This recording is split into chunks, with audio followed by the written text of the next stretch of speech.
بسم الله الرحمن الرحيم.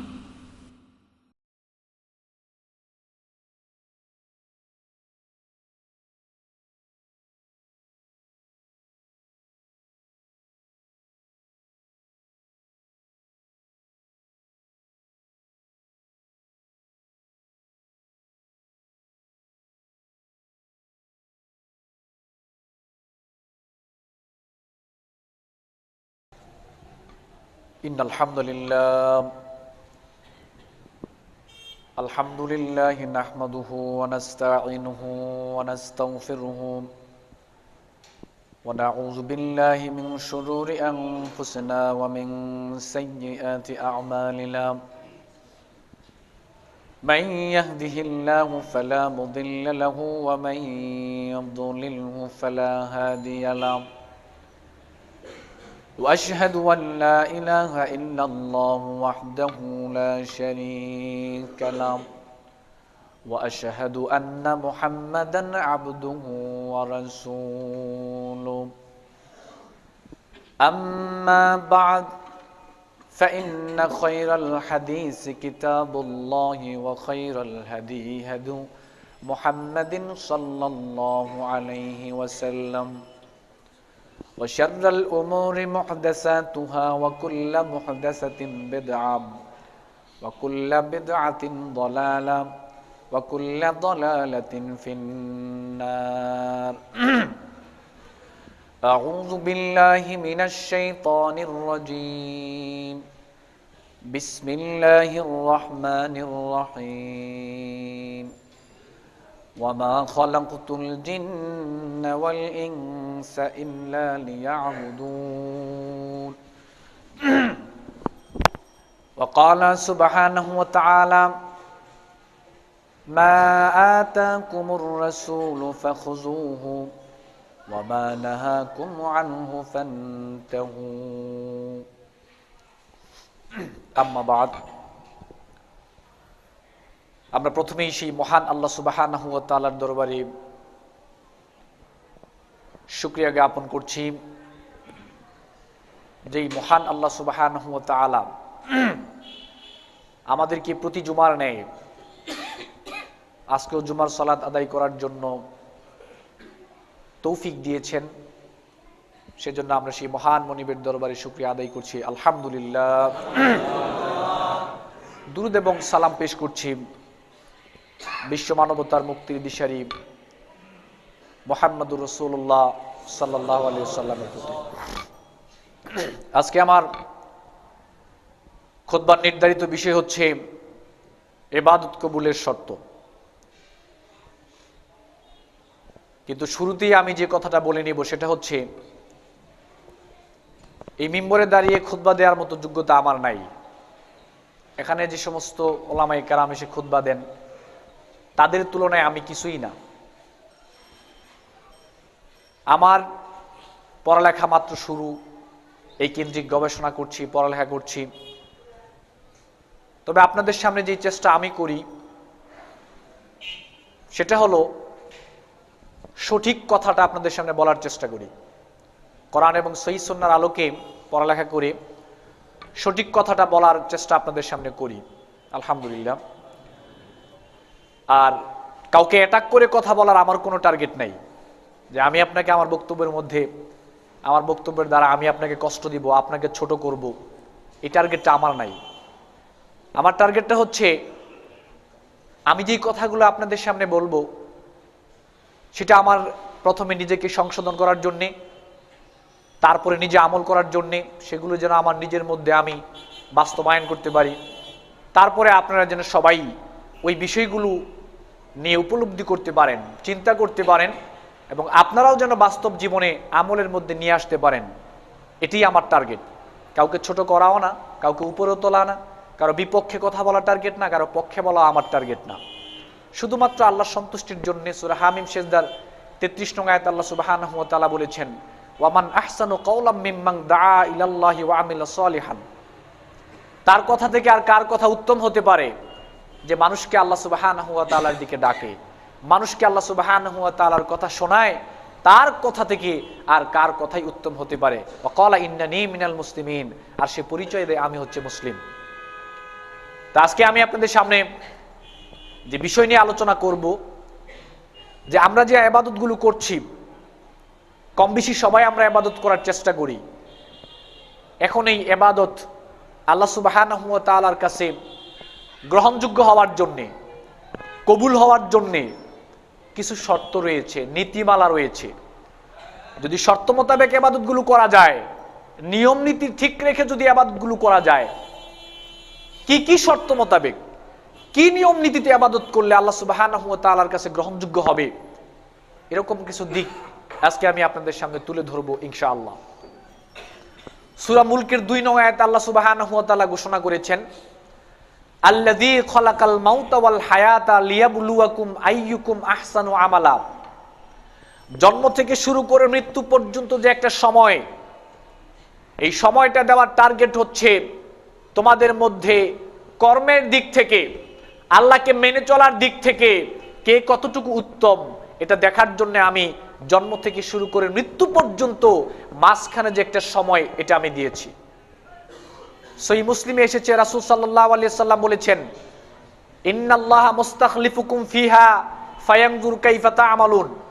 তোমরা হচ্ছ পৃথিবীতে প্রতিনিধি, তোমাদেরকে পৃথিবীতে প্রতিনিধি করে পাঠানো হয়েছে আল্লাহ সুবহানাহু ওয়া তাআলার আদেশ কে কতটুকু মেনে চলে, তোমাদের কর্মকাণ্ড কি রকম, তোমাদের ইবাদতগুলো কি রকম, কতটুকু তোমরা আল্লাহ সুবহানাহু ওয়া তাআলাকে মেনে চলো, এটা দেখার জন্য আল্লাহ সুবহানাহু ওয়া তাআলা তোমাদেরকে পৃথিবীতে প্রেরণ করেছেন।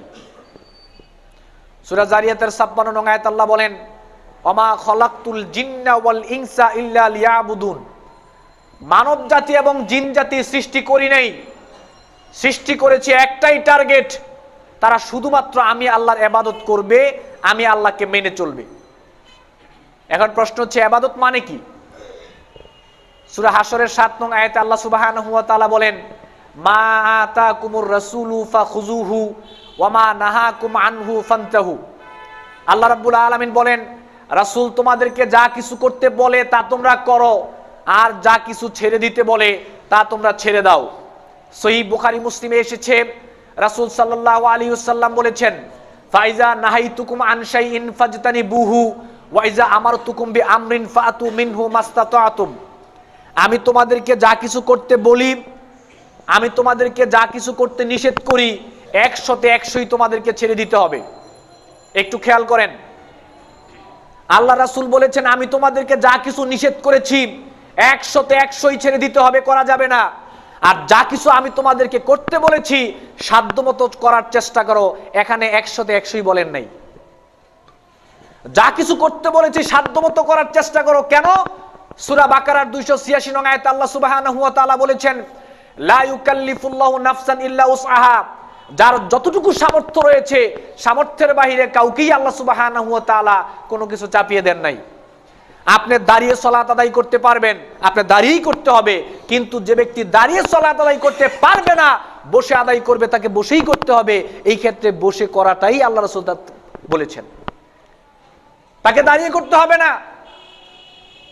যতটুকু তোমার সামর্থ্য রয়েছে ততটুকু তুমি আল্লাহ সুবহানাহু ওয়া তাআলাকে মেনে চলার চেষ্টা করবে। সহিহ বুখারীতে এসেছে, আল্লাহ রাসূল বলেছেন, ওয়াইজা আমারাহুম মিনাল আমালি বিমা ইউতিকুনা। আমি এমন কোন আমল তোমাদেরকে করার নির্দেশ দেই নাই যেটা তোমরা করতে পারবে না। যে যতটুকু আমল করতে পারবে আমি তাকে ততটুকুই করার নির্দেশ দেই।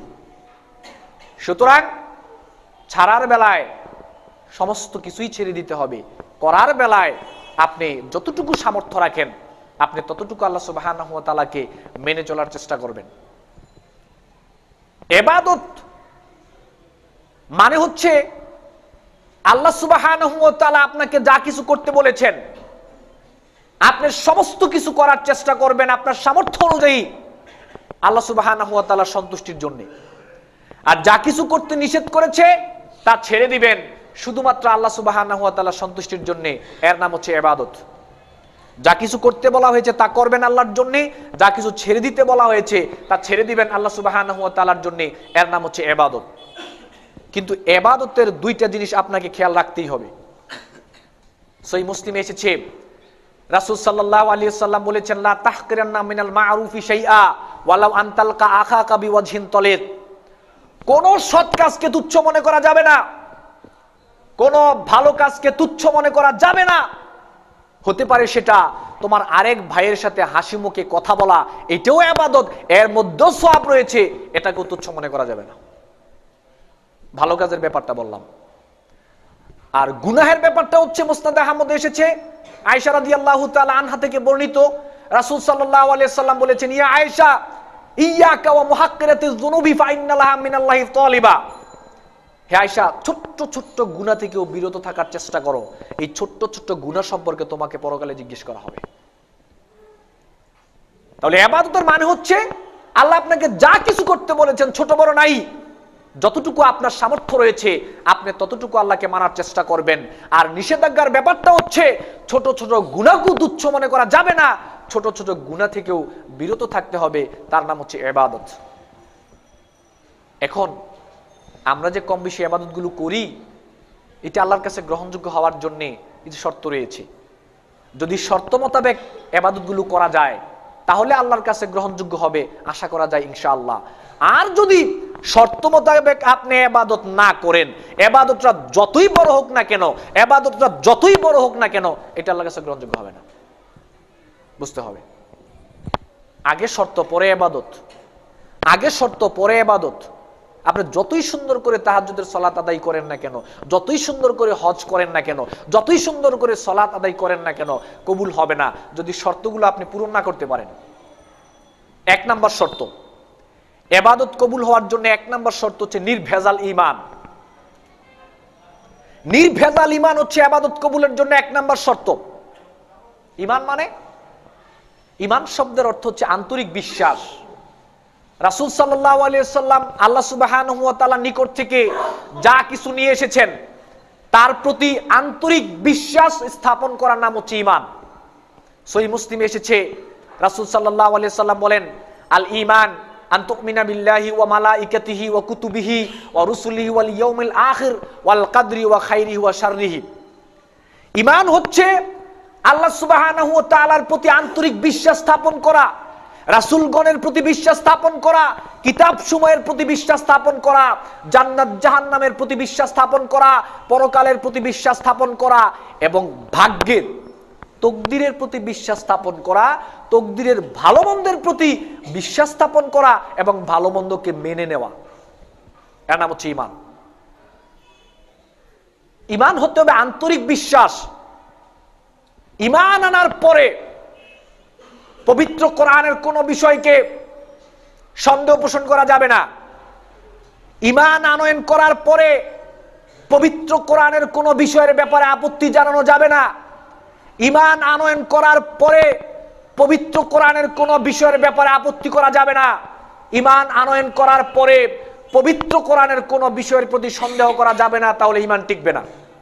খেয়াল করেন, সূরা হুজরাতের 15 নং আয়াতে আল্লাহ সুবহানাহু ওয়া তাআলা বলেছেন, ইন্নামাল মুমিনুনা আল্লাযীনা আমানু বিল্লাহি ওয়া রাসূলিহি সুম্মা লাম ইয়ারতাবু।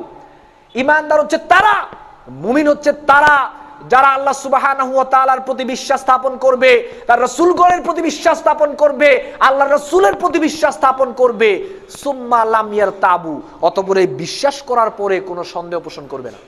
সন্দেহ পোষণ করলে ঈমান টিকবে না, আপত্তি জানালে ঈমান টিকবে না। সহিহ মুসলিমে এসেছে, রাসূল সাল্লাল্লাহু আলাইহি সাল্লাম বলেছেন, মান শাহিদা আশহাদু আল্লা ইলাহা ইল্লাল্লাহ ওয়া আন্নী রাসূলুল্লাহ, কোন ব্যক্তি যদি আন্তরিকভাবে এই সাক্ষ্য দেয় যে আল্লাহ সুবহানাহু ওয়া তাআলা ছাড়া সত্যিকার অর্থের কোনো মাবুদ নাই আর মুহাম্মদ সাল্লাল্লাহু আলাইহি সাল্লাম হচ্ছে আল্লাহর রাসূল, এটা যদি কেউ সত্যিকার অর্থে ঘোষণা দেয়, লা ইয়ালকাল্লাহু বিহিমা আবদুন গায়রা শাকিন ফিহিমা, আর তার সাক্ষ্যর মাঝে, তার বিশ্বাসের মধ্যে যদি বিন্দু পরিমাণ কোনো সন্দেহ না থাকে, আপত্তি না থাকে, আর এই অবস্থায় যদি সে আল্লাহর সাথে সাক্ষাৎ করে, ফায়ুহজাবু লাহু আনিল জান্নাহ, তার জন্য জান্নাত ওয়াজিব হয়ে যাবে। অপর riwayate এসেছে, ইল্লা দাখালাল জান্নাহ, সে জান্নাতে যাবে। আপত্তি করা যাবে না, সন্দেহ পোষণ করা যাবে না। সহিহ বুখারীতে এসেছে, রাসূল সাল্লাল্লাহু আলাইহি সাল্লাম বলেছেন, মা মিন আবদিন ইয়াশহাদু আল্লা ইলাহা ইল্লাল্লাহ ওয়া আন্না মুহাম্মাদুর রাসূলুল্লাহ, যে ব্যক্তি এই সাক্ষ্য দিবে আল্লাহ সুবহানাহু ওয়া তাআলা ছাড়া কোনো সত্যিকার অর্থে মাবুদ নাই, মুহাম্মদ সাল্লাল্লাহু আলাইহি সাল্লাম আল্লাহর রাসূল, সিদকান মিন কলবিহি আও নাফসিহি, তার মন থেকে আন্তরিকতার সহিত যদি এই সাক্ষ্য সে দিতে পারে, ইল্লা দাখালাল জান্নাহ, সে জান্নাতে যাবে, সে জান্নাতে যাবে। ইল্লা হারামাহুল্লাহু আলান নার, চিরস্থায়ী যে জাহান্নাম, চিরস্থায়ী যে জাহান্নাম, এটা আল্লাহ রাব্বুল আলামিন তার জন্য হারাম করে দিবে। সত্যিকার অর্থে যদি মন থেকে কোনো ব্যক্তি ঈমানের ঘোষণা দিতে পারে, ঘোষণা দেওয়ার পরে সে কোনো আপত্তি করতে পারবে না, সন্দেহ পোষণ করতে পারবে না, তাহলে তার ঘোষণা টিকবে না।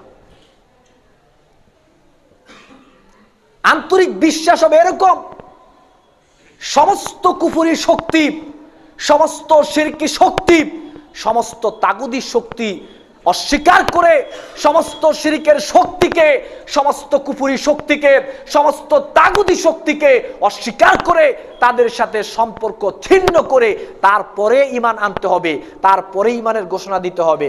এর আগে ঈমানের ঘোষণা দিলে চলবে না।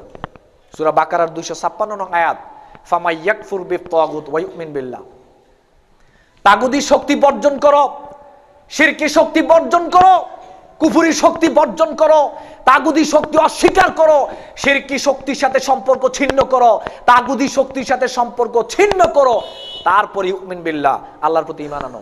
যদি আপনি এরকম হয় তাগুদি শক্তি বর্জন করলেন না, ঈমান আনলেন, ঈমান টিকবে না। কেন?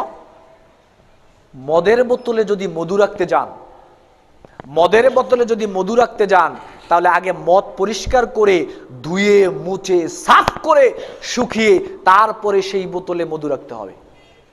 আপনি যদি ঈমান আনতে যান, আন্তরিক বিশ্বাস পোষণ করতে চান, অন্তর থেকে সমস্ত কুফরি শক্তি, অন্তর থেকে সমস্ত শিরকি শক্তি, অন্তর থেকে সমস্ত তাগুদি শক্তিকে অস্বীকার করে তাদের সাথে সম্পর্ক ছিন্ন করে অন্তরকে পরিষ্কার করে ইউমিন বিল্লাহ, আল্লাহর প্রতি ঈমান আনতে হবে, তাহলেই ঈমান টিকবে।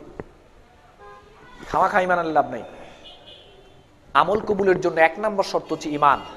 সূরা নাহলের 96 নং আয়াতে আল্লাহ রাব্বুল আলামিন বলেন, মান আমিলা সালিহান মিন যাকারিন আও উনসা ওয়া হুয়া মুমিনুন ফালানুহইয়ান্নাহু হায়াতান তাইয়্যিবা, যে ব্যক্তি আমলে সালেহ করেছে এই অবস্থায় পুরুষ এবং নারীদের মধ্য থেকে, যে সে ঈমান এনেছে আর ঈমান আনার পরে সে আমলে সালেহ করেছে, আল্লাহ রাব্বুল আলামিন বলেন এই দুনিয়ার জীবনে আমি তাকে একটা পবিত্র জীবন দান করব, আর পরকালে আমি আল্লাহ সুবহানাহু ওয়া তাআলা তার আমলের উত্তম প্রতিদান দিব।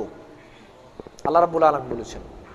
সূরা মুমিনের 40 নং আয়াতে আল্লাহ সুবহানাহু ওয়া তাআলা বলেন, মান আমিলা সালিহান মিন যাকারিন আও উনসা, পুরুষ এবং নারীদের মধ্য থেকে যারা আমলে সালেহ করবে এই অবস্থায় ওয়া হুয়া মুমিনুন, যে তারা ঈমান ছিল, মুমিন ছিল, এই অবস্থায় যদি তারা আমল করে, ফাউলাইকা ইয়াদখুলুনাল জান্নাহ, তাদের জন্য অন্য কোনো পুরস্কার নাই জান্নাত ছাড়া, তাদের পুরস্কার জান্নাত, তারা জান্নাতে যাবে। শর্ত হচ্ছে ঈমান আনয়ন করতে হবে, আন্তরিক বিশ্বাস পোষণ করতে হবে, তারপরে আপনাকে আমলে সালেহ করতে হবে। এজন্যই একটা ব্যাপার আপনারা খেয়াল করে দেখবেন, পবিত্র কোরআনের যত জায়গায় আমলের কথা বলা হয়েছে তার পূর্বে আল্লাহ সুবহানাহু ওয়া তাআলা ঈমানের কথা বলেছেন। কেন? আপনি যদি 1 লিখেন বা কোনো সংখ্যা লেখেন, লিখে পরে আপনি যত শূন্য দিবেন তত দাম আছে, কিন্তু 1 বা কোনো সংখ্যা না লিখে 1 কোটি শূন্য দিলেও 1 কোটি শূন্যর কোনো দাম নাই। ঈমানটা তদ্রূপ, সংখ্যার যেরকম ভূমিকা শূন্যের আগে যেমন 1-এর অনেক গুরুত্বপূর্ণ, 1-এর শূন্যের আগে যেমন সংখ্যার অনেক বেশি দাম, সংখ্যাবিহীন যেমন 1000টা শূন্যর কোনো দাম নাই, ঈমানবিহীন আমলের কোনো দাম নাই। এজন্য আপনাকে ঈমানটা বুঝতে হবে কি জিনিস। আল্লাহ সুবহানাহু ওয়া তাআলার প্রতি আন্তরিকতার সহিত আপনাকে বিশ্বাস স্থাপন করতে হবে, এটা হচ্ছে ইবাদত কবুলের 1 নম্বর শর্ত। 2 নম্বর শর্ত হচ্ছে ইখলাস থাকতে হবে। যেই আমলটা আপনি করবেন আমলের মধ্যে আপনাকে ইখলাস থাকতে হবে। সূরা বাইয়িনার 5 নং আয়াতে আল্লাহ সুবহানাহু ওয়া তাআলা বলেছেন, ওয়ামা উমিরু ইল্লা লিয়াবুদুল্লাহা মুখলিসিনা লাহুদ্দিন, আমি বনি আদমকে অর্ডার করেছি, আদেশ করেছি, তারা যেন ইখলাসের সহিত একনিষ্ঠভাবে তারা যেন আমার দ্বীনকে পালন করে, আমি আল্লাহর আদেশ যেন তারা মানে একনিষ্ঠভাবে শুধুমাত্র আমি আল্লাহর জন্য।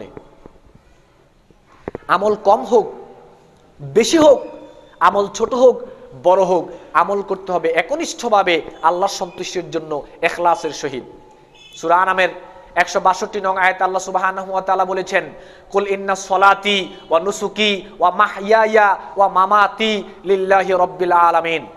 আপনার জীবনের সালাত, আপনার জীবনের সিয়াম, আপনার জীবনের যাবতীয় আমল সমস্ত কিছু করতে হবে আল্লাহ সুবহানাহু ওয়া তাআলার জন্য। মাঝখানে একটা কথা আমি আপনাদেরকে বলে রাখি, মাঝখানে একটা কথা আমি আপনাদেরকে বলে যাই। এই বাংলার জমিনে আজকে আমরা মুসলিমরা বিভিন্ন দলে উপদলে বিভক্ত হয়েছি। এই বাংলার জমিনে আজকে আমরা মুসলিমরা বিভিন্ন দলে উপদলে বিভক্ত হয়েছি। কেউ ইসলামের নাম দিয়ে রাজনীতি করছি, কেউ অনিসলাম দিয়ে রাজনীতি করছি, কেউ ইসলামের নাম দিয়ে রাজনীতি করছি, কেউ অনিসলাম দিয়ে রাজনীতি করছি।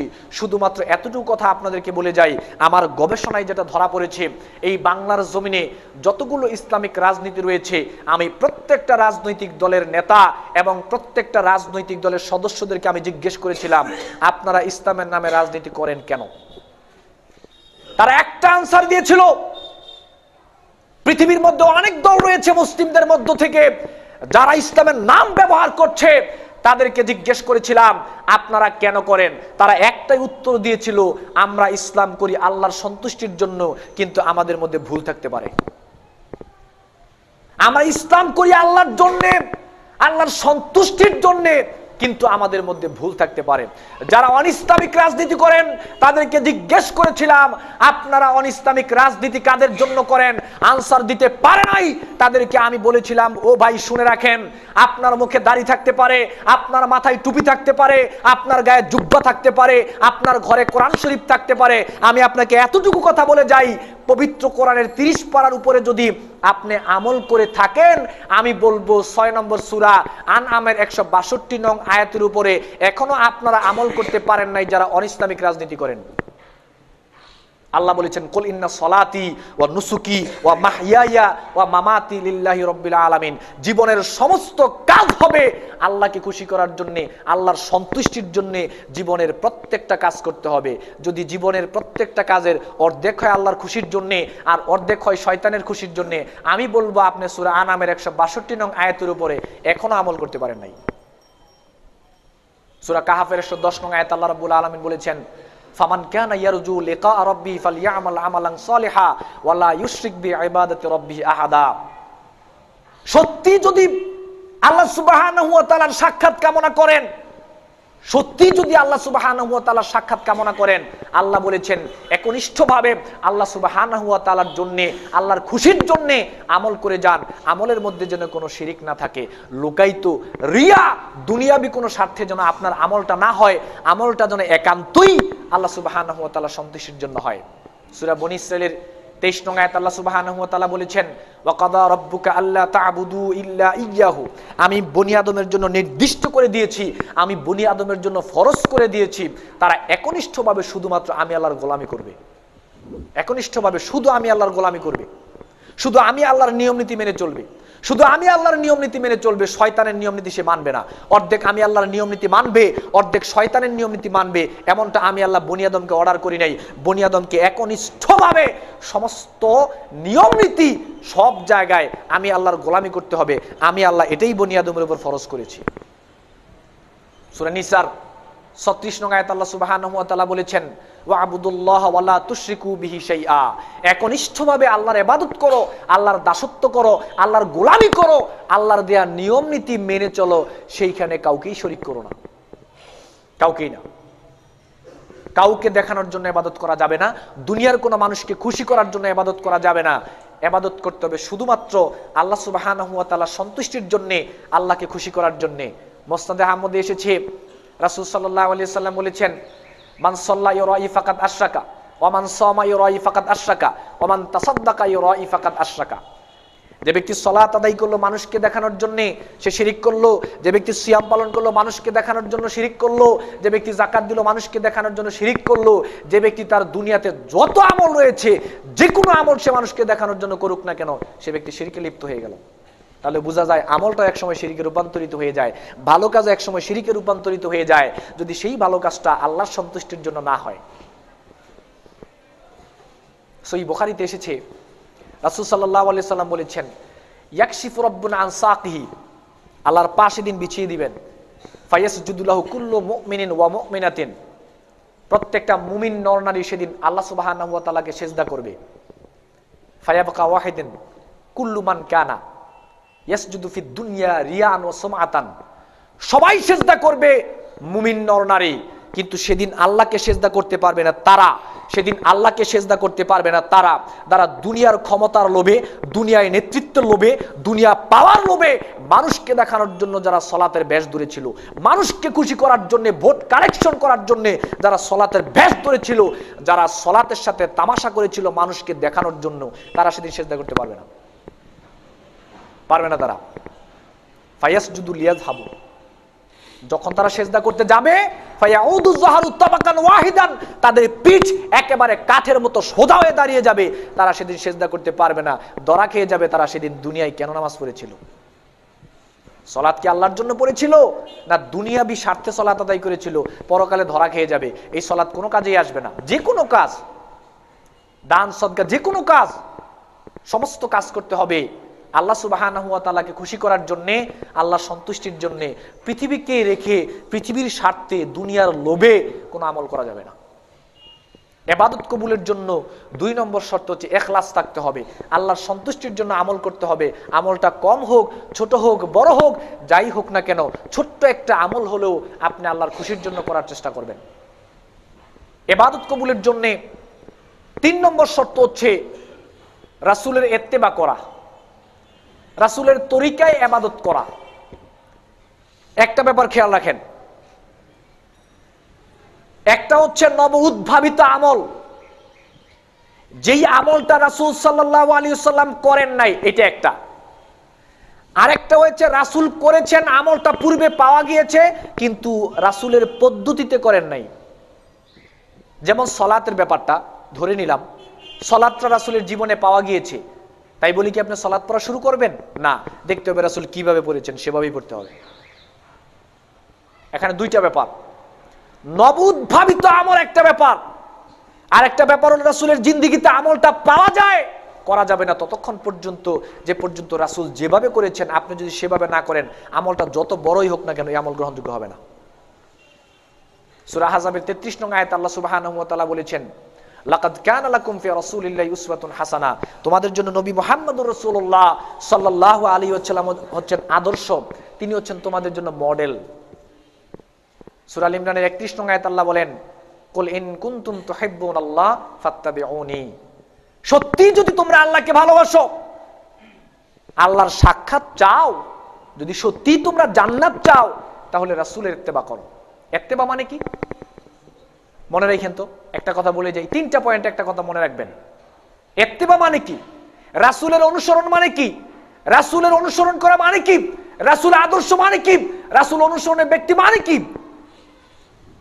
রাসূল যেই কাজ যখন যেভাবে করেছেন, রাসূল যেই কাজ যখন যেভাবে করেছেন, সেই কাজ তখন সেভাবে করার নাম ইত্তেবা।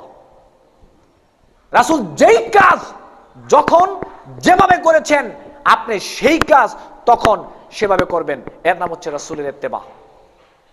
যদি রাসূলের ইত্তেবা আপনার আমলের জিন্দেগিতে না আসে, রাসূল সাল্লাল্লাহু আলাইহি ওয়াসাল্লামকে অনুসরণ করে যদি আপনি আমল না করেন, আমল যতই পরিশ্রমী আমল হোক, যতই বড় আমল হোক না কেন, সহিহ বুখারীতে এসেছে, মান আমিলা আমালান লাইসা আলাইহি আমরুনা ফাহুয়া রাদ্দুন। আল্লাহ রাসূল বলেছেন, যে কোনো ব্যক্তি যদি এমন কোন আমল করে, যদি আমলটা নতুন হয় তাহলে তো এমনি বাদ।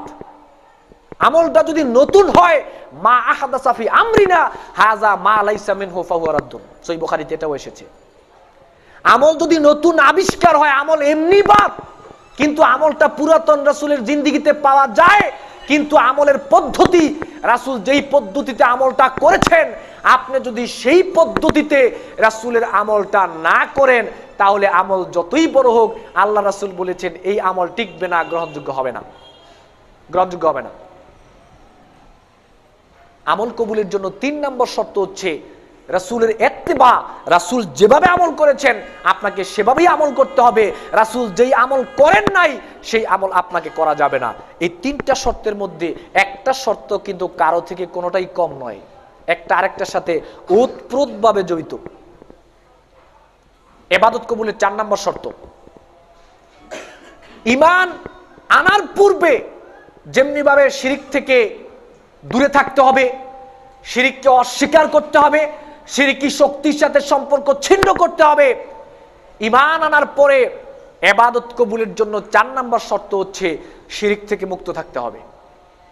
কোন শিরকি শক্তির সাথে আপনার কোনো হাত থাকতে পারবে না, কোন শিরকি শক্তির সাথে আপনার কোনো সমর্থন থাকতে পারবে না। ইবাদত কবুল হওয়ার জন্য 4 নম্বর শর্ত হচ্ছে আপনার জীবনে শিরকের লেশ মাত্র থাকতে পারবে না, ছায়াও থাকতে পারবে না। শিরিক থেকে আপনাকে অবশ্যই দূরে থাকতে হবে। যদি শিরিক থেকে আপনি দূরে না থাকতে পারেন, হতে পারে আপনি নিজে শিরিক করেন না, কিন্তু আরেকজনে শিরিক করছে, আপনাদেরকে সহযোগিতা করছেন, দুইটা একই। আপনি বলবেন ভাই আমি তো শিরিক করি না, আমি বলবো ভাই শিরিক না করলে কি হয়েছে, যে ব্যক্তি শিরিক করছে তার সাথে তো আপনি আছেন। বোঝার চেষ্টা করেন। আপনি বলবেন আপনি শিরিক করছেন না, আপনি বলবেন আপনি মাজারে সেজদা দিচ্ছেন না, কিন্তু যারা মাজারে সেজদা দেওয়ার ব্যবস্থা করে দিচ্ছে তার সাথে কিন্তু আপনি ঠিকই রয়েছেন। সমান সমান সমান। আমল টিকবে না, আমল টিকবে না। সহি মুসলিমে এসেছে, আল্লাহ রাসূল সাল্লাল্লাহু আলাইহি সাল্লাম বলেছেন যে আল্লাহ রাব্বুল আলামিন বলেন, আনা আগনা শুরাকা আনিশ শিরক মান আমিলা আমালান আশরাকা ফিহি মাই গায়রি তারাকতুহু ওয়া শিরকুহু। সমস্ত শিরক থেকে আমি আল্লাহ রাব্বুল আলামিন মুক্ত। যে ব্যক্তি তার জীবনে শিরক থাকবে তাকে আমি বর্জন করি, যে ব্যক্তি তার আমলের মধ্যে শিরক থাকবে তার আমলকেও আমি আল্লাহ বর্জন করি। সূরা জুমারের 65 নং আয়াতে আল্লাহ সুবহানাহু ওয়া তাআলা বলেছেন, ওয়ালাকাদ উহিয়া ইলাইকা ওয়া ইলাল লাযিনা মিন ক্বাবলিক লাইন আশরাকতা লা ইয়াহবাতান্না আমালুক ওয়া লা তাকুনান্না মিনাল খাসিরিন। যে ব্যক্তি, আল্লাহ সুবহানাহু ওয়া তাআলা বলেন, হে রাসূল আমি আপনার নিকট ওহী প্রেরণ করেছি এই মর্মে, ইতিপূর্বেও যারা এসেছিল তাদের নিকট আমি এই মর্মে ওহী প্রেরণ করেছি, যারা তাদের জীবনে শিরক থাকবে তাদের সমস্ত আমলগুলোকে বরবাদ করে দেওয়া হবে। আপনি নবীও যদি শিরক করেন, আপনি নবীরও সমস্ত আমল বরবাদ করে দেওয়া হবে, আর আপনি হয়ে যাবেন ক্ষতিগ্রস্তদের অন্তর্ভুক্ত, মানে জাহান্নামে। সূরা আপনার পবিত্র কোরআনে আল্লাহ সুবহানাহু ওয়া তাআলা ঘোষণা করেছেন, ওয়ালাউ আশরাকু লাহাবিতা আনহুম মা কানু ইয়ামালুন। সত্যি যদি তোমরা শিরক করতে, তোমাদের সমস্ত আমলগুলোকে আল্লাহ রাব্বুল আলামিন বরবাদ করে দিতেন। সূরা ফুরকানের 23 নং আয়াতে আল্লাহ সুবহানাহু ওয়া তাআলা বলেন, ওয়া কাদিমনা ইলা মা আমিলু মিন আমালিন ফাজআলনাহু হাবাআম মানসুরা। ধুলার কণা যেমনি ভাবে বাতাসে উড়ে যায়, আপনার সমস্ত আমলগুলোকে আল্লাহ রাব্বুল আলামিন এমনি উড়িয়ে দিবেন, কোনো দামই থাকবে না আপনার আমলের, যদি আপনার জীবনে শিরক থাকে। এজন্য রাসূল সাল্লাল্লাহু আলাইহি সাল্লাম বলেন যে হাদিসে কুদসির মধ্যে আসছে, আল্লাহ বলেন, ইয়া ইবনা আদম ইন্নাকা লাউ আতাইতানি বিকরাবিল আরদি খাতায়া সুম্মা লাকিতানি লা তুশরিকু বিল্লাহি শাইআ লা আতাইতুকা বিকরাবিহা মাগফিরা। হে বনি আদম, তুমি যদি আমার নিকট পাহাড় পরিমাণ গুনাহ নিয়ে আসো, আমি পাহাড় পরিমাণ ক্ষমা নিয়ে যাব যদি সেখানে শিরক না দেখি। পাহাড় পরিমাণ ক্ষমা নিয়ে যাব যদি শিরক না দেখি। আর যদি পাহাড় পরিমাণ আমল নিয়ে আসো, সেখানে যদি শিরক মিশ্রিত আমল দেখি, ধুলার কণা নিয়ে আল্লাহ আপনার আমল উড়িয়ে দিবে, আমল সেদিন টিকবে না, আমল সেদিন টিকবে না। এই জন্য ইবাদত কবুলের জন্য 4র্থ নম্বর শর্ত হচ্ছে আপনাকে শিরক থেকে নিজে দূরে থাকতে হবে। যারা শিরক প্রতিষ্ঠা করতে চায় তাদের থেকে আপনাকে দূরে থাকতে হবে। ইবাদত কবুলের জন্য 5ম শর্ত হচ্ছে জেনে শুনে। ইবাদত কবুলের জন্য 5ম শর্ত হচ্ছে জেনে শুনে বুঝে বেদাত থেকে দূরে থাকা। জেনে শুনে বুঝে বেদাত থেকে দূরে থাকা, এটা হচ্ছে ইবাদত কবুলের জন্য 5ম শর্ত। বেদাতটা 2 ভাবে হয়। একভাবে হলো নতুন আমল আবিষ্কার করে, এটা একটা বেদাত যার পূর্বে কোনো অস্তিত্ব ছিল না। আর আরেকটা হচ্ছে ইবাদত আবিষ্কার হয়েছে ঠিক, কিন্তু ইবাদতটা ছিল পূর্বের যেটা রাসূল করে গিয়েছেন, কিন্তু পদ্ধতিটা হয়েছে নতুন আবিষ্কার। ইবাদত হয়েছে নতুন আবিষ্কার, পদ্ধতি হয়েছে নতুন আবিষ্কার। এখন 2 ভাবে মানুষ বেদাত করছে। সমস্ত বেদাত থেকে আপনি যখন বুঝবেন, আপনাকে যখন বুঝানো হবে, তখন আপনাকে অবশ্যই সেখান থেকে দূরে থাকতে হবে। অত্যন্ত দুঃখজনক ব্যাপার হলো সত্য, আজকে মুসলিম সমাজের সামনে যখন বলা হয়, আমলের কথা বলা হয় যে ভাই এটা হচ্ছে আপনি যে করবেন না, এটা রাসূল করেন নাই, পূর্বে ছিল না, অবাক করা ব্যাপার, সে উল্টো আরো খেপে যায়। অথচ আল্লাহ রাব্বুল আলামিন বলেছেন ইমানদারের কথা হচ্ছে সামিআনা ওয়া আতাআনা, আল্লাহ এবং তার রাসূলের কোনো কথা শুনলাম, নির্বাক্যে নির্দ্বিধায় আমি আনুগত্য করলাম, মেনে নিলাম। কিন্তু উল্টো এখন আরো সে রিয়াকশন হয় আমলের কথা বলতে গেলে। এটা তো মুমিনের বৈশিষ্ট্য হতে পারে না, মুমিনের বৈশিষ্ট্য হতে পারে না। আবার ঠিকই দেখা যায়, আমি যদি বলি যে ভাই রাসূল সাল্লাল্লাহু আলাইহি ওয়াসাল্লাম বলেছে আপনাকে এই আমলটা করার জন্যে, বা আপনারটা ঠিক না, উনি আমার বিপক্ষে খেপে যায়। কিন্তু আমি যদি বলি ভাই আপনার উমুক ইমাম সাহেব, আপনার উমুক হুজুর সাহেব, আপনার উমুক পীর সাহেব, আপনার বুজুর্গ সাহেব এই আমলটার কথা বলেছেন, নির্দ্বিধায় সে আমলটা মেনে নেয়। নাউযুবিল্লাহি মিন যালিক।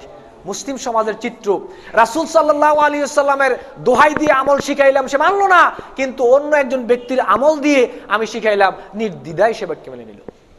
এটা কি ইমানদারের বৈশিষ্ট্য নাকি? আশ্চর্য ব্যাপার। এটা কিরকম ইমানদারের বৈশিষ্ট্য হতে পারে? বেদাত থেকে আপনাকে দূরে থাকতেই হবে। এমনকি জেনে শুনে কোন বেদাতি ব্যক্তিকে সম্মানও করা যাবে না। বেদাত থেকে আপনি যেমনি ভাবে দূরে থাকবেন, এটা যেমন আপনার দায়িত্ব, জেনে শুনে কোন বেদাতি ব্যক্তিকে সম্মান করা যাবে না, এটাও আপনার দায়িত্ব। মুসনাদ আহমদে এসেছে রাসূল সাল্লাল্লাহু আলাইহি সাল্লাম বলেছেন, অথবা বাইহাকিতে এসেছে সম্ভবত, মান ওয়াক্কার আলী সাহিবি বিদআতান ফাকাদ আনা আলা হাদামিল ইসলাম। জেনে শুনে যদি কোনো ব্যক্তি কোনো বেদাতি ব্যক্তিকে সম্মান করলো, যে ব্যক্তি সম্মান করলো সে যেন ইসলামকে ধ্বংস করে দিল।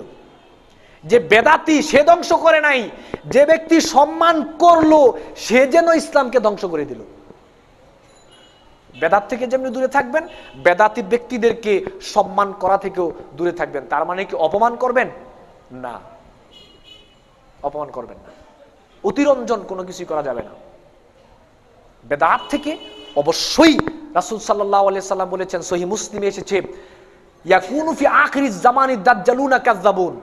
শেষ জামানায় এমন কিছু মিথ্যুক আবিষ্কার হবে, ইয়াতুনাকুম মিনাল আহাদিস মা লাম তাসমাউ আনতুম ওয়ালা আবাউকুম ফাইয়াকুম ওয়া ইয়্যাহুম লা ইউদিল্লুনাকুম ওয়া লা ইফতিনুনাকুম। এমন মিথ্যুক শেষ জামানায় আবিষ্কার হবে, তারা এমন হাদিস বর্ণনা করবে ধর্মের নামে। আল্লাহর রাসূল বলেছেন, যেই হাদিস তোমরা শোনো নাই, যেই হাদিস তোমাদের পিতামাতারাও শুনে নাই, তোমাদের বাপ দাদারাও শুনে নাই, এমন নতুন হাদিস তারা বর্ণনা করবে, নিজ থেকে বানিয়ে তারা ধর্মের নামে চালিয়ে দিবে। হাদিস মুসলিম শরীফের। ওয়াশাররাল উমুরি মুহদাসাতুহা ওয়া কুল্লু মুহদাসাতিন বিদআ ওয়া কুল্লু বিদআতিন দালালা ওয়া কুল্লু দালালাতিন ফিন্নার। মুসলিম শরীফে এসেছে, রাসূল সাল্লাল্লাহু আলাইহি সাল্লাম বলেছেন, আপনি যতই আমল করেন না কেন, আমলটা যদি নব উদ্ভাবিত হয় অথবা আপনার জীবনে যদি বিদআত থাকে, আপনি যতই আমল করেন না কেন, আমলের পদ্ধতিটা যদি নব উদ্ভাবিত হয়, আল্লাহ রাসূল বলেছেন সেই প্রত্যেকটা জিনিস আপনাকে গোমরাহির দিকে নিয়ে যাবে, আর প্রত্যেকটা গোমরাহির ঠিকানা হচ্ছে জাহান্নাম। আপনি যতই আমল করেন, যতই আপনি আমল করেন, গোমরাহির ঠিকানা জাহান্নাম। এই নব উদ্ভাবিত আমল এবং নব উদ্ভাবিত আমলের পদ্ধতি আপনাকে জাহান্নামে নিয়েই ছাড়বে। নব উদ্ভাবিত আমল, নব উদ্ভাবিত আমলের পদ্ধতি আপনাকে জাহান্নামে নিয়েই ছাড়বে। মুসনাদ আহমদ এসেছে, রাসূল সাল্লাল্লাহু আলাইহি সাল্লাম বলেছেন, লা ইয়াকবালুল্লাহু লাহু লিসাহিবি বিদআতান সাওমান ওয়ালা সালাতান ওয়ালা হাজ্জান ওয়ালা আদলান। যে ব্যক্তি জেনে শুনে কোনো বেদাত করবে, তাকে বলার পরেও সে সেখান থেকে ফিরে আসবে না, রাসূল সাল্লাল্লাহু আলাইহি সাল্লাম বলেছেন, তারপরে তার সালাত, সিয়াম, যাকাত, ওমরা কোনো কিছুই কবুল হবে না। বুঝানোর পরেও যদি সেখান থেকে সে ফিরে না আসে, জেনে শুনে যদি সে বেদাতকেই বেছে নেয়, সুন্নত পরিত্যাগ করে, আল্লাহ রাসূল বলেছেন তার আমল গ্রহণযোগ্য হবে না। ইয়াখরুজু মিনাল ইসলাম কামা তাখরুজু শাআরাতু মিনাল আজিন। আটের খামির থেকে যেমনি ভাবে চুল আস্তে করে বেরিয়ে যায়, সে ইসলাম থেকে এমন আস্তে করে বেরিয়ে যাবে, সে টেরই পাবে না। এই গোমরাহি থেকে এমন ভাবে ইসলাম থেকে বের করে নিয়ে যাবে। শুধু কি তাই এখানেই সীমাবদ্ধ? ইসলাম থেকে বের হয়ে সীমাবদ্ধ নয়, পরকালের অবস্থাটা এরকম হবে।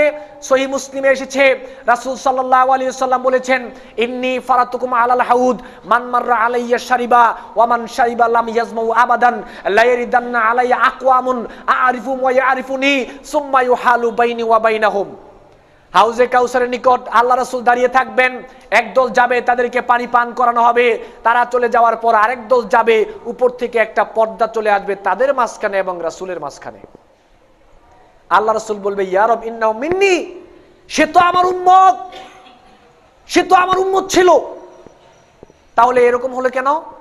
আল্লাহ রাব্বুল আলামিন বলবেন ইন্নাকা লা তাদরি মা আহাদাসু বাদাকা, আপনি জানেন না, আপনি চলে আসার পরে ধর্মের নামে সে এমন নব উদ্ভাবিত বিষয় আবিষ্কার করেছিল, আপনি চলে আসার পরে ইবাদতের পদ্ধতিতে এমন নব উদ্ভাবিত ইবাদতের পদ্ধতি আবিষ্কার করেছিল রাসূল, আপনি জানেন না আপনার শরীয়তকে সারা চেঞ্জ করে ফেলেছে, আপনার শরীয়ত পুরো উল্টো করে ফেলেছে তারা।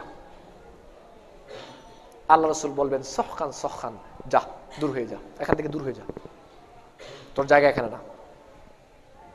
টিকবে না আপনার ইবাদত, আপনার ইবাদত টিকবে না, আমি বলে গেলাম আপনার ইবাদত টিকবে না, আমি বলে গেলাম। বেদাত তাকেই বলা হয় যেই জিনিস আল্লাহ সুবহানাহু ওয়া তাআলার সন্তুষ্টির জন্য করা হয়। বেদাত সেই জিনিসকেই বলা হয় যেই জিনিস আল্লাহ সুবহানাহু ওয়া তাআলার সন্তুষ্টির জন্যই করা হয়, পরকালে জান্নাতের যাওয়ার জন্যই করা হয়।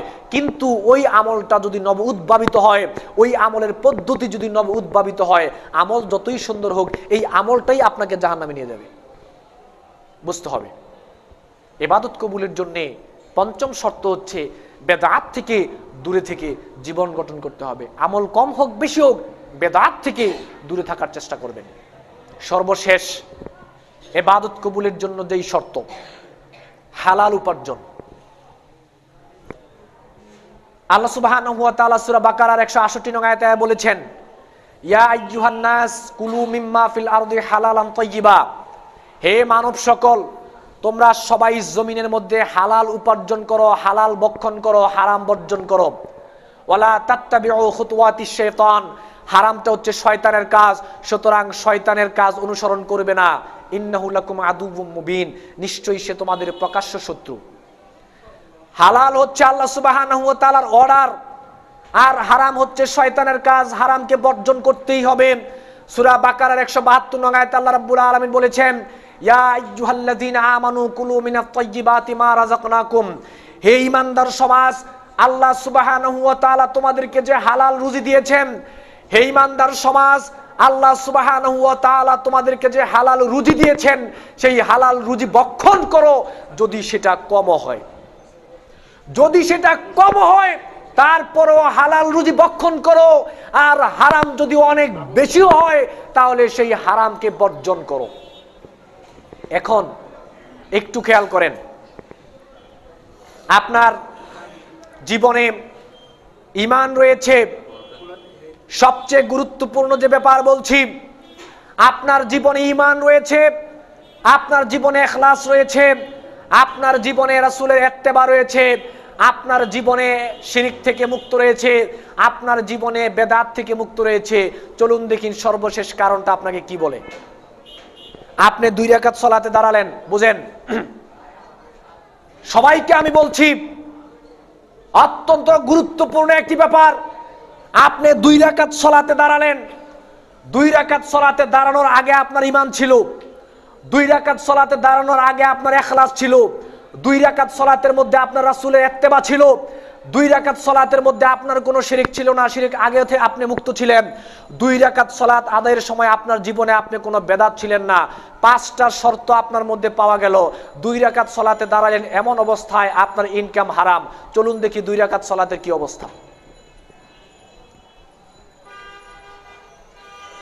5টা শর্ত পাওয়া গেছে আপনার মধ্যে।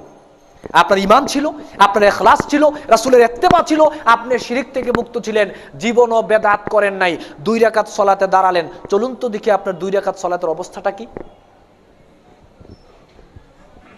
আমি বলি না আপনার সালাত কবুল হবে না, আমি বলছি না আপনার সালাত কবুল হবে না, এরকম রিস্ক আমি নিতে পারবো না। তবে চলুন তো দেখি আপনার 2 রাকাত সালাত কতটুকু উপকারে আসবে আপনার। রাসূল সাল্লাল্লাহু আলাইহি ওয়াসাল্লাম বলেছেন, সহিহ মুসলিম এসেছে, ইন্নাল্লাহা তাইয়্যিবুন লা ইয়াকবালু ইল্লা তাইয়্যিবান, আল্লাহ নিজে পবিত্র, অপবিত্র কোনো কিছুই আল্লাহ সুবহানাহু ওয়া তাআলা কবুল করেন না। একথা বলে আল্লাহ নবী বললেন ওয়া যাকারা রাজুলা, নবী একটা লোকের কথা উল্লেখ করলেন, আশআসা ওয়া আকবারা, সে একটা সফরে ছিল দীর্ঘ সময়, তার শরীরে ময়লা, চেহারার মধ্যে সফরের ভাব, চিন্তিত ভাব, সে রাস্তায় চলছে দূরপাল্লার যাত্রা, সেখানে সে বিপদে পড়ে ইয়ামুদ্দু ইয়াদাহু, সে আল্লাহ রাব্বুল আলামিনের দিকে হাত তুলে বলল, ইয়া রব, বিপদে পড়েছে বেচারা, সে আল্লাহকে ডাকছে। আল্লাহ রাসূল বললেন, ওয়া মাতআমাহু হারামুন ওয়া মালবাসু হারামুন ওয়া মাশরাবু হারামুন ওয়া গুযিয়া বিল হারাম। এমন অবস্থায় সে আকাশের দিকে আল্লাহ রাব্বুল আলামিনকে ডাকছে বিপদে পড়ে, অথচ তার খাদ্য হারাম, অথচ তার পোশাক হারাম, অথচ তার সমস্ত শরীর গঠিত হয়েছে হারাম দিয়ে। ফাআন্না ইউস্তাজিবু লিযালিক, তার দোয়াটা আল্লাহ কিভাবে কবুল করবেন? তার দোয়াটা আল্লাহ কিভাবে কবুল করবেন? তার সমস্ত কিছু গঠিত হয়েছে হারাম দিয়ে, তার দোয়াটা আল্লাহ কিভাবে কবুল করবেন? মুসনাদে আহমদে এসেছে, রাসূল সাল্লাল্লাহু আলাইহি ওয়াসাল্লাম বলেছেন, মানিশতারা সাওবান বিআশারাতি দারাহিমা ওয়া ফিহি দিরহামুন হারামুন লাম ইয়াকবালুল্লাহু লাহু সালাতান মা দামা আলাইহিম। যে ব্যক্তি 2 রাকাত সালাতে দাঁড়ালো নামাজ পড়ার জন্য, তার গায়ের জামা, আল্লাহ রাসূল বলেছেন, তার গায়ের যে জামা রয়েছে, এই জামার মধ্যে যদি 10 দিরহাম, এই জামার মধ্যে যদি 10 দিরহাম হারাম থাকে, আর এই জামা পরে যদি সে সালাত আদায় করে, তার সালাত ততক্ষণ কবুল হবে না যে পর্যন্ত না সে তার গা থেকে জামাটা খুলে ফেলবে। ততক্ষণ কবুল হবে না যে পর্যন্ত না তার গা থেকে জামাটা খুলে ফেলবে। জামার মধ্যে 10 দিরহাম হারাম থাকলে যদি সালাত কবুল না হয়, গোটা শরীর যদি হারাম দ্বারা গঠিত হয়, তার সালাতের অবস্থাটাকে একটু চিন্তা করে দেখা দরকার। আমি বলি না সালাত কবুল হবে না, আমি বলছি না যে আপনার সালাত কবুল হবে না, আমি আপনাকে বলছি না আপনার সালাত কবুল হবে না। মুসনাদে আহমদে এসেছে, বাইহাকিতে এসেছে, রাসূল সাল্লাল্লাহু আলাইহি সাল্লাম বলেছেন, লা ইয়াদখুলুল জান্নাতা লাহমুন নাবাতা মিনাস সুহতি ওয়া কুল্লু লাহমিন নাবাতা মিনাস সুহতি ওয়া কানাত তিনার আওলা বিহি। ওই শরীর জান্নাতে যাবে না, ওই শরীর জান্নাতে যাওয়ার উপযুক্ত নয়, ওই শরীর জান্নাতে যাওয়ার উপযুক্ত নয়, ওই শরীর জাহান্নামে যাওয়ার উপযুক্ত। যেই শরীর গঠিত হয়েছে হারাম টাকা দ্বারা, যেই শরীর গঠিত হয়েছে হারাম টাকা দ্বারা, সেই শরীর জান্নাতে যাওয়ার উপযুক্ত নয়, সেই শরীর জাহান্নামে যাওয়ার উপযুক্ত। লা ইয়াদখুলুল জান্নাতা জাসাদুন গুযিয়া বিল হারাম। যেই শরীর হারাম টাকা দিয়ে বড় হয়েছে, যেই শরীর হারাম টাকা দিয়ে বড় হয়েছে, যেই শরীর হারাম টাকা দিয়ে বড় হয়েছে, সেই শরীর জান্নাতে যাবে না, যাবে না সে জান্নাতে। তাহলে আপনার ইবাদতের মধ্যে ঈমান ছিল, আপনার ইবাদতের মধ্যে ইখলাস ছিল, আপনার ইবাদতের মধ্যে রাসূলের ইত্তেবা ছিল, আপনার ইবাদতের মধ্যে শিরক থেকে মুক্ত ছিলেন, আপনার ইবাদতের মধ্যে বেদাত ছিল না, আপনি বেদাত থেকে দূরে ছিলেন, কিন্তু আপনার ইনকামটা হারাম। দেখেন তো অবস্থা, আপনার 5টা শর্তের পরেও ইবাদত কতটুকু কাজে আসে? চিন্তা করেন সবাই, সবাই একটু ভাবেন। 5টা শর্ত আপনার ইবাদতের মধ্যে পাওয়া গিয়েছে, কিন্তু একটা গ্যাপ আপনার রয়েছে, যে গ্যাপটার কারণে আপনার ইবাদত বরবাদ হয়ে যাবে। আজকে আমাদের মধ্যে আমরা অনেকে অনেক কথাই বলছি, অনেকে অনেক কথাই বলছি, কিন্তু আমাদের ইনকাম, বেশিরভাগ মানুষের ইনকাম আজকে হারাম উপায়ে অর্জিত হচ্ছে। বেশিরভাগ মানুষের ইনকামটা চলে গেছে আজকে হারামের পন্থায়। এজন্য সহিহ বুখারীতে এসেছে, রাসূল সাল্লাল্লাহু আলাইহি সাল্লাম বলেছেন, লা ইউবালুল মারউ মা উখিযা মিনহু আমিনাল হালালি আমিনাল হারাম। কিয়ামতের পূর্বে অবস্থা, ইয়াতি আলান নাসি জামানুন, এমন জামান আসবে, কিয়ামতের পূর্বে এমন সময় আসবে, তার ইনকামটা হালাল না হারাম সে চিন্তাই করবে না, তার ইনকামটা হালাল না হারাম সে চিন্তাই করবে না। আজকেই আপনি সিদ্ধান্ত নেন, আপনার শরীরে, আপনার জীবনে যদি অবৈধ উপার্জন থেকে থাকে, আপনার জীবনে যদি অবৈধভাবে আপনি টাকা উপার্জন করে থাকেন, হারাম পন্থায় উপার্জন করে থাকেন, আজকেই আপনি আল্লাহর কাছে ইস্তেগফার করেন, তওবা করেন। আপনি যদি এই হারাম নিয়ে ইবাদত করেন, আমি জানি না আপনার ইবাদত কতটুকু উপকারে আসবে। আল্লাহ নবী বলেছেন, আল্লাহ নবী বলেছেন, আল্লাহ নবী বলেছেন হারাম শরীর জান্নাতে যাবে না। তাহলে আপনি কিসের জন্য ইবাদত করছেন? কোথায় যাওয়ার জন্য ইবাদত করছেন? চিন্তার বিষয়। আজকেই তওবা ইস্তেগফার করে আপনি হালালভাবে টাকা উপার্জন করার জন্য চেষ্টা করেন, বৈধ পন্থায় কম হোক উপার্জন করার চেষ্টা করেন, তা না হলে কিন্তু পরকালে ক্ষতিগ্রস্তদের অন্তর্ভুক্ত হয়ে যেতে হবে। সম্মানিত উপস্থিতি, ইবাদত কবুলের যে শর্তটা রয়েছে, সমস্ত ওলামায়ে কেরাম আমি দেখেছি ওনারা দুইটা বিষয় নিয়ে কথা বলেছেন, ইখলাস আর রাসূলের ইত্তেবা। ওই দুইটার ভিতরেই আমার 6টা রয়েছে। আমি 6টা এমন ভেঙে বলেছি এই কারণে যাতে করে আপনাদের বুঝে আসে। 6টা কারণ আমি এজন্য বলেছি যাতে করে আপনারা সবাই বুঝতে পারেন। আসুন আমরা সবাই চেষ্টা করি আমাদের জীবনে আমরা এতটুকু তো আল্লাহকে মানতে পারি না, সবার কথাই বলছি, আমি না সবার কথাই বলছি, আল্লাহকে তো ততটুকু মানতে পারি না, তারপরেও যতটুকু মানি এতটুকু যদি পরকালে কাজে না আসে, তারপরেও যতটুকু মানি এতটুকু যদি পরকালে কাজে না আসে, তাহলে কি নিয়ে আল্লাহর সাথে সাক্ষাৎ করবেন? কি নিয়ে আল্লাহর সাথে সাক্ষাৎ করবেন? কিসের আশায় আপনি পরকালে জান্নাত চাইবেন? যতটুকু করি ততটুকু যদি পরকালে না টিকে। উদাত্ত আহ্বান সবার প্রতি জানাচ্ছি, সবার প্রতি উদাত্ত আহ্বান জানাচ্ছি, আসুন আমরা সবাই চেষ্টা করি আমাদের ইবাদতগুলো কম হোক বেশি হোক, আমরা যেন যেই শর্ত মোতাবেক ইবাদত করলে গ্রহণযোগ্য হবে, কবুল হবে, ওইভাবে যেভাবে ইবাদত করলে আল্লাহর কাছে গ্রহণযোগ্য হবে, কবুল হবে, ওইভাবে আমাদের সবাইকে ইবাদত করার তৌফিক দান করুন। আমরা বলি আমিন। আলহামদুলিল্লাহ রাব্বিল আলামিন।